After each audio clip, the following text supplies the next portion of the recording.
예, 바른정당 의원 8명이 오늘 자유한국당에 입당하면서 국회는 바야흐로 4당 교섭단체 체제에서 3당 체제로 탈바꿈했습니다. 이런 가운데 국민의당은 안철수 대표 체제를 둘러싸고 내용이 심화하고 있습니다. 한편 검찰이 과거 정권의 적폐 수사에 한창인 가운데 현 청와대 수석의 옛 보좌관들에 대해 구속영장을 청구했습니다. 이 시간 최진봉 성공회대 교수, 김병민 경희대 개공교수 두 분 모시고 정치권 이슈들 짚어보도록 하겠습니다.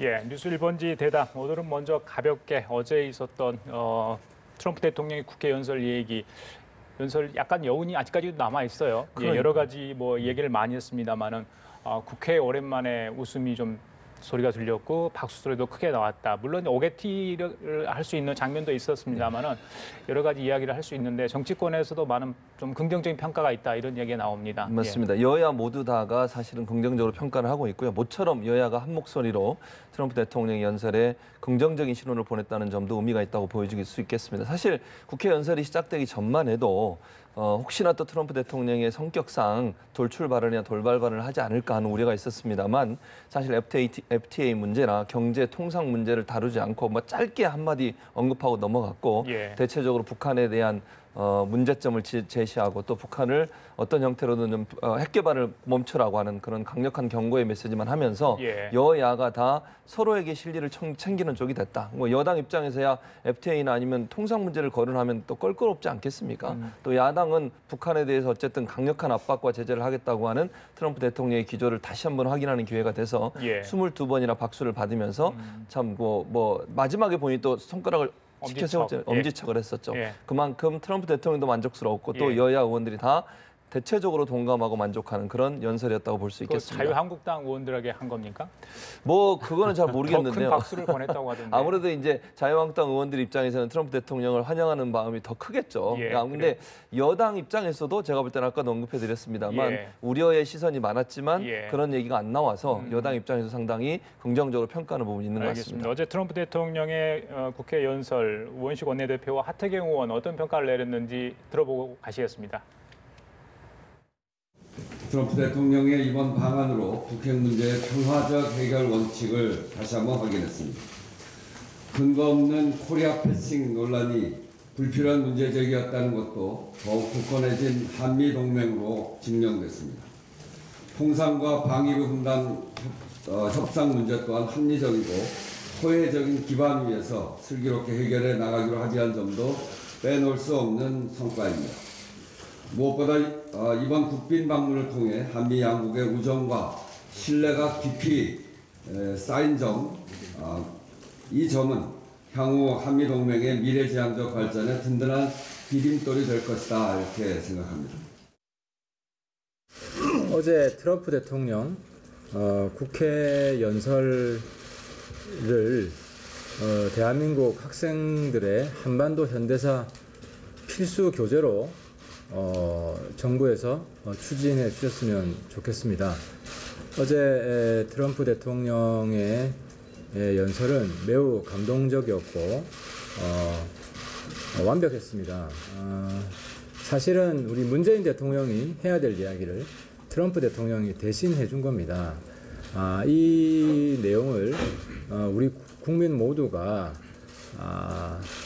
우리 가슴 속에 받아 안을 수 있도록 특히 우리 자라나는 후대들이 대한민국의 역사 그리고 북한의 역사를 제대로 이해할 수 있도록 이 내용을 학생들의 교재로 충분히 활용할 수 있었으면 좋겠습니다.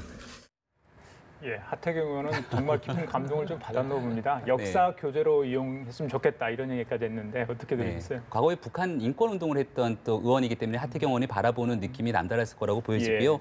트럼프 대통령의 연설문 중에 가장 인상적이었던 거는 하나의 민족, 그렇지만 다른 두 개의 코리아에 관한 이야기들을 끄집어내게 되는 겁니다. 과거의 잘못된 선택으로 인해서 북한의 체제를 독재 체제에 대한 인권 문제를 상당히 심각하게 꼬집었고요. 북한의 지옥이라고까지 표현합니다. 그러니까 말 그대로 북한의 현재 있는 문제를 북한과 미국의 북미 관계로 국한시킨 것이 아니라 북한의 체제 문제를 국한시키면서 이 모든 것들은 국제사회가 함께 공조해야 되는 문제로서 최대화의 압박과 관여에 대한 문제점을 지적한 거고요. 북한이 이토록 국제사회에 도발하고 두려워하는 것은 결국 대한민국의 눈부신 발전이 있기 때문이며 이 눈부신 발전을 북한에 있는 인민들이 알기가 두렵다라는 얘기들을 하게 되는 겁니다. 예. 여기 트럼프 대통령이 또 다른 하나의 중요한 아젠다 중에 하나는 군사적 옵션이라고 하는 강경한 발언들을 절대로 쏟아내지 않았지만 전임 행정부와는 완전히 다른 행정부가 될 것이다라고 얘기를 했으며 예. 절대로 미국을 오판해서는 안 된다. 그러니까 힘을 위주로 한 평화를 유지하겠다는 발언을 했기 때문에 이러한 내용들을 토대로 북한에 대한 강력한 압박을 제시했고요. 마지막으로 자유 대한민국을 굉장히 강조했는데 이 자유 대한민국 체제 내에서의 먼 길의 통일에 관한 문제까지 언급했던 부분 속에서 결국은 여야 의원들 모두 기립박수를 칠 수밖에 없었던 아주 굉장히 훌륭한 연설이었다고 봅니다. 알겠습니다. 지금 이제 중국을 방문 중이죠. 오전에 이제 시진핑 주석과 정상회담도 했는데 제가 걱정스러운 것은 이제 어제 국회에서 그렇게 뭐 웃음소리도 들리고 박수 소리도 나왔는데 홍준표 대표가 이제 이 정상회담 직전에 그 문재인 대통령이 동남아 순방 끝나면 그때 이제 공격을 하겠다 뭐 이런 이야기를 했어요. 그 전까지는 이제 할 소리도 있지만 좀 참겠다 이런 이야기거든요. 어떻게 보세요? 그 부분에 대한. 홍준표 대표 입장에서 당연히 강한 야당을 지금 표방하고 있지 않습니까? 사실 오늘 또 8명의 의원이 들어오면서 들어오는 장면에서 얘기했던 얘기를 들어보면 이런 거예요. 문재인 정부의 폭주를 막겠다 이런 얘기면 강한 야당이 면모를 보여주겠다는 의지를 보여준다고 저는 봅니다. 그래서 야당 입장에서는 어쨌든 지금 현재 여당에서 야당으로 바뀌면서 여러 가지 이제 보수 세력들을 결집시키는데 한계가 있다고 봤다고 하면 이제는 박근혜 전 대통령의 탄핵의 어떤 그림자를 지우고 이제는 선명한 야당의 색채를 보여주기 위해서는 정부에 대해서 조금 날선 공격을 할 가능성이 있다고 충분히 보여집니다.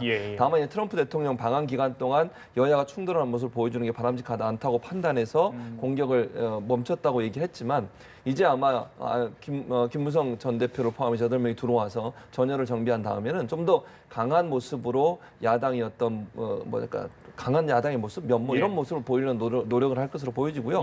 그것은 결국 이제 예산 문제를 다루면서 강력하게 정부의 정책에 대해서 비판하는 그런 목소리를 낼 가능성이 높다고 볼 수 있겠습니다. 자, 다음 대담의 주제는 방금 자연스럽게 말씀하셨지만 저희들이 키워드로 별도로 준비해봤습니다. 키워드 보고 가시겠습니다.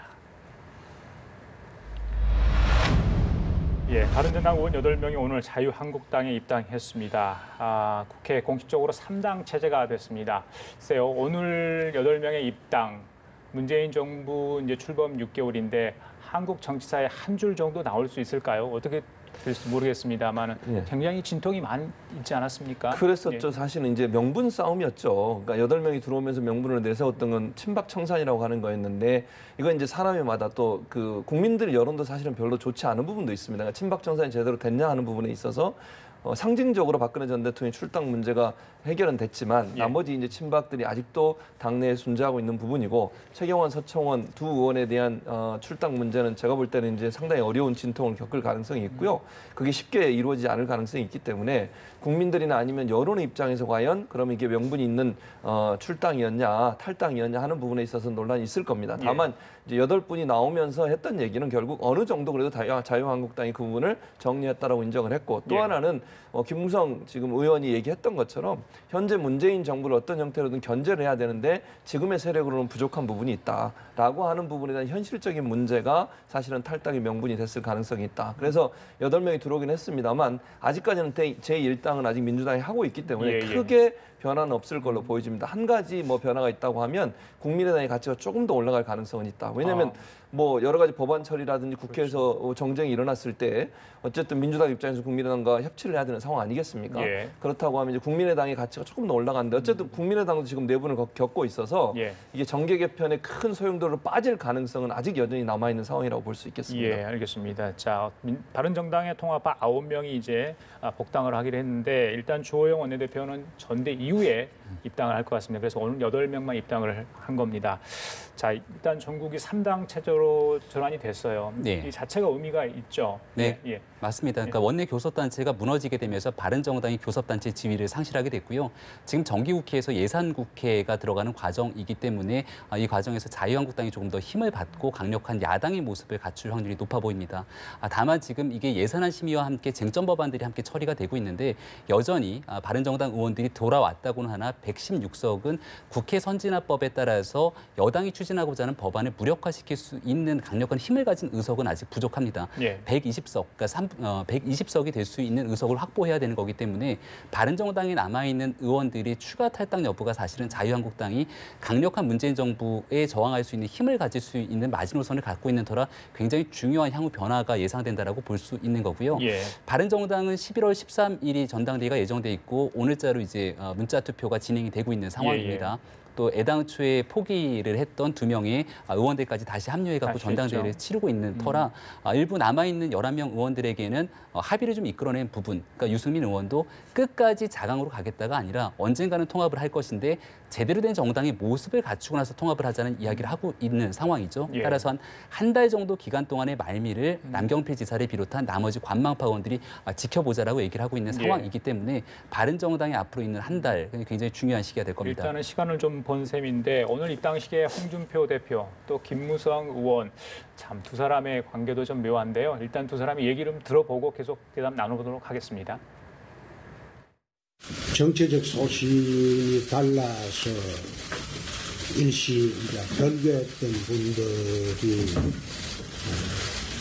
다시 우리가 재결합을 하기로 했습니다.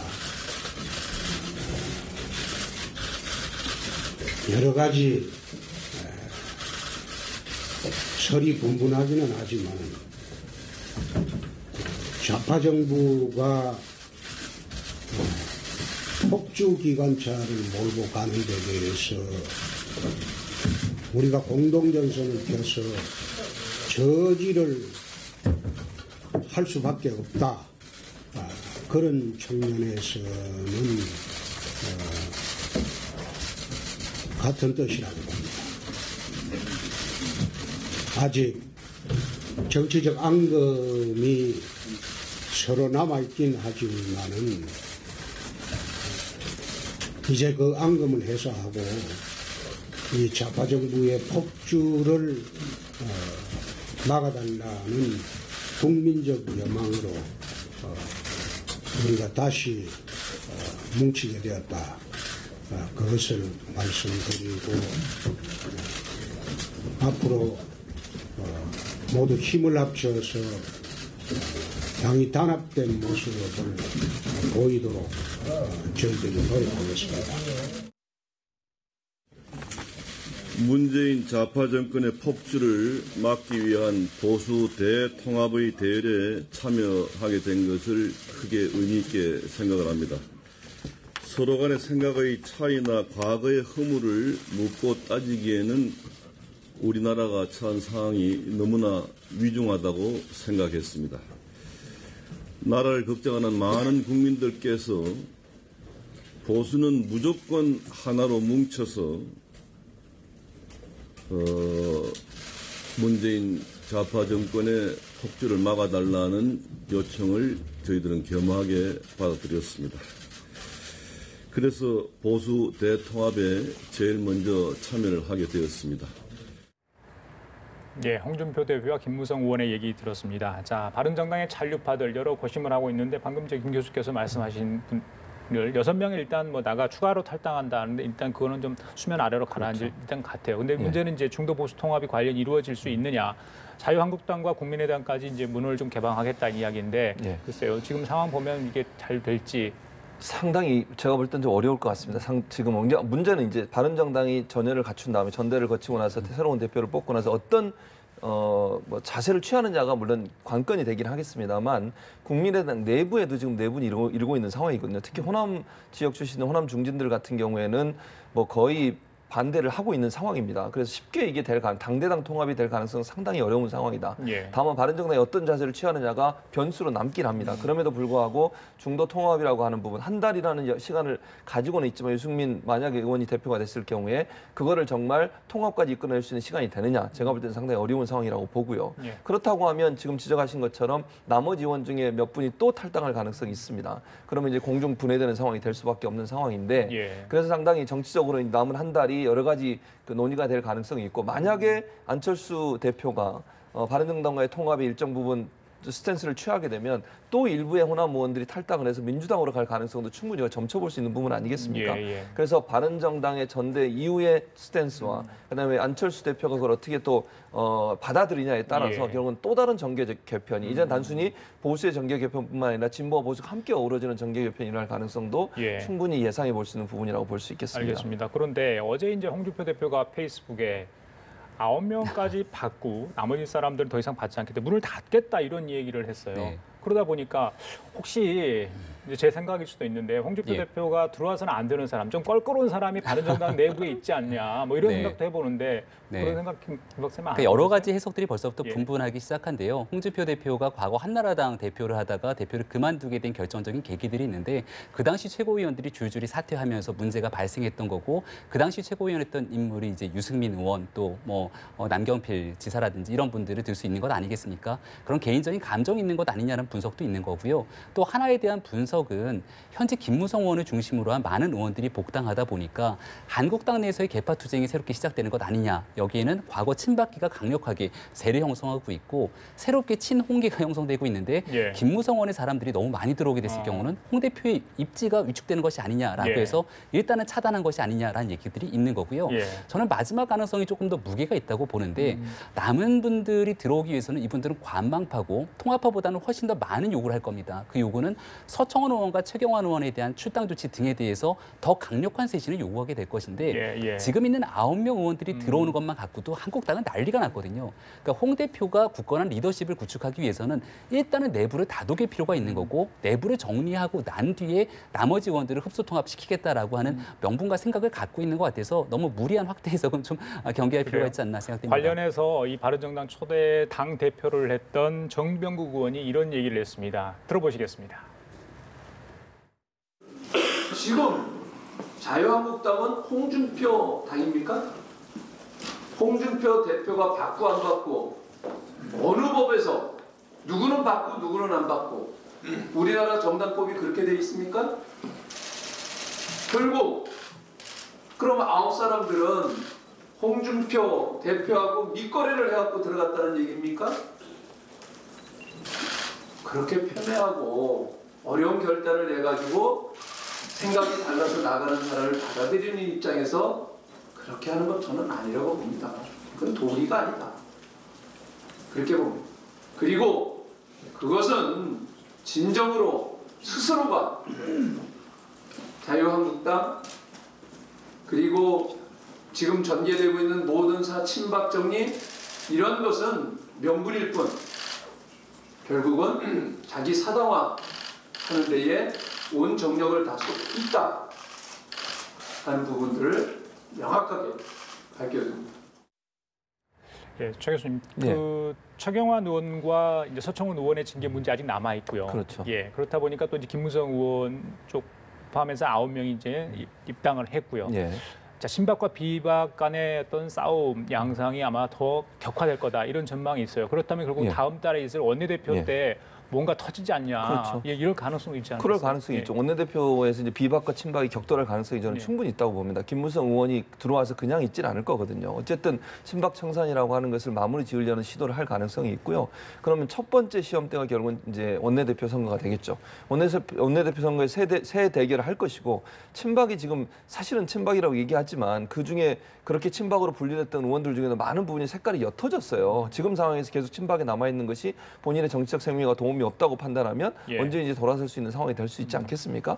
비박은 범비박계니까 무슨 김무성 계라고 하는 게 추측이 된다 하더라도 사실은 친박 청산이 필요하다고 하는 전체적인 어떤 명분에 동의하는 분들이 거기에 모일 가능성이 있어요. 예. 그러면 친박보다는 비박이 될 가능성이 저는 높다고 보고 그렇게 되면 비박이 원내대표가 됐을 경우에는 서청원, 최경환 의원에 대한 탈당, 출당 문제 이 문제가 좀 더 강하게 드라이브가 걸릴 가능성이 있죠. 예. 그래서 원내대표가 의원총 소집해서 열고 거기서 또 표결을 거쳐서 시행하려고 하는 시도를 하게 되면 그렇게 되면 이제 충돌하는 양상까지 갈 수 있을 텐데 물론 이제 너무 강력하게 했을 때 그것이 당내 분란으로 이루어져서 그 분란이 결국 자유한국당 이미지를 상쇄시키는 것까지 가지 않겠지만 조용하지만 그러나 강하게 예. 일정 부분 친박 청산에 대한 색깔 지우기를 할 가능성은 충분히 있는 상황이다 이렇게 볼 수 있겠습니다. 후유증을 최소화하지 않으면 내년 지방선거에도 영향이 그렇죠. 있겠... 예, 알겠습니다. 이거 아까 이제 청육선에서 국민의당 네 분 사태도 이야기를 하셨거든요. 네. 잠정적, 심정적으로는 이미 분당된 거 아니냐 이렇게까지 이야기가 나옵니다. 국민의당 사태는 왜 이렇게 된 겁니까? 안철수 대표 의지가 굉장히 강하다라고 볼 수 있는 것 같습니다. 그러니까 안 대표가 독일 그리고 이스라엘에 방문 중인 상황 속에서 올렸던 글들이 이제 문제가 되기 시작하는데 특히나 지금 현 정부가 진행하고 있는 적폐청산을 가지고 전 정권에 대한 정치 보복이다라고 규정한 측면들이 이제 국민의당 호남권 의원들을 중심으로 강한 반발을 불러일으켰던 건데요. 저는 이렇게 봅니다. 그러니까 안철수 대표의 생각에는 지난달에 있었던 바른정당과 국민의당이 통합하게 됐을 경우에 얻게 되는 시너지 효과에 대해서 안 대표는 강하게 생각하는 것 같고 내년도 지방선거, 앞으로의 총선, 그 뒤로 넘어선 대선까지 천하 3분지계로서 중도 보수의 통합을 이뤄내는 정당을 만들어내야지만이 안 대표가 쓸 수 있는 공간이 있다고 생각을 하는 것 같습니다. 그렇다면 바른정당과의 통합이 필수적인 조건이라고 생각하는데 바른정당과의 통합적인 측면에서 그걸 가장 강하게 저해하고 있는 요인 중에 하나가 이명박 정부를 대상으로 하고 있는 수사의 칼날이거든요. 그러니까 지금 국민의당이 과거 민주당에 몸을 담고 있는 의원들 입장에서는 분명한 잘못이다라고 얘기를 하고 있지만 바른정당에 몸담고 있는 많은 의원들이 또 이명박 정부에 몸을 담고 있었던 인물들이기 때문에 여기에 대해서 바른정당과의 통합에 대한 전제 조건으로서 안철수 대표가 조금 국민의당의 기존 의원들과 다른 메시지를 보낸 거고 이 결국은 바른정당과의 통합 문제를 두고 있는 당내의 분란들이 촉발된 것이다라고 보여지는데 어느 정도 그러니까 내년 지방선거 전에는 이 문제는 반드시 정리가 될 부분으로 보이는 거고요. 아마 머지않은 기간 내에 안철수 대표를 비롯한 호남권 의원들과는 이 문제를 두고 정당 내에서의 뜨거운 논쟁이 벌어질 수밖에 없는 형국이라고 보여집니다. 알겠습니다. 자, 검찰 수사 얘기 좀 해볼까요? 적폐 수사가 한창인데요. 검찰이 전병헌 청와대 정무수석의 보좌관, 옛 보좌관들이죠. 3명에 대해서 구속영장을 청구했습니다. 실질 심사 결과 이제 나와봐야 알겠지만은 여러 가지 의혹이 좀 많이 나오죠. 횡령, 그러니까 후원금 횡령이 이제 그냥 문제인데. 그렇죠. 과연 전병헌 수석이 어느 정도까지 그걸 알고 있었는지 연루가 돼 있는지 그 부분이 이제 수사의 초점 아닐까 싶은데요. 그렇죠. 문제는 전병헌 수석이 청와대 안에 있는 정무수석이라는 점 아니겠습니까? 예, 그렇죠. 근데 그럼에도 불구하고 청와대는 뭐 법의 어떤 조사를 지켜보겠다 이렇게 얘기를 했고요. 뭐 만약에 전병헌 수석이 그런 연루가 됐다는 증거가 나온다고 하면 청와대 입장에서 감사할 수는 없는 거죠. 저는 그렇게 생각하지 않고요. 다만 이제 이게 비서관들이 명확하게 1억 3억 정도를 롯데 홈쇼핑에서 받았는데 그중 1억 1천만 원 정도를 사적으로 이용했다. 그건 이제 돈 세탁 과정을 통해서 개인적으로 받은 걸로 이렇게 나오고 있지 않습니까? 원래는 또 10억을 요청했다가 그게 롯데 홈쇼핑에서 문제가 된다고 생각해 3억으로 바꿨다고 하는 내용도 있었고요.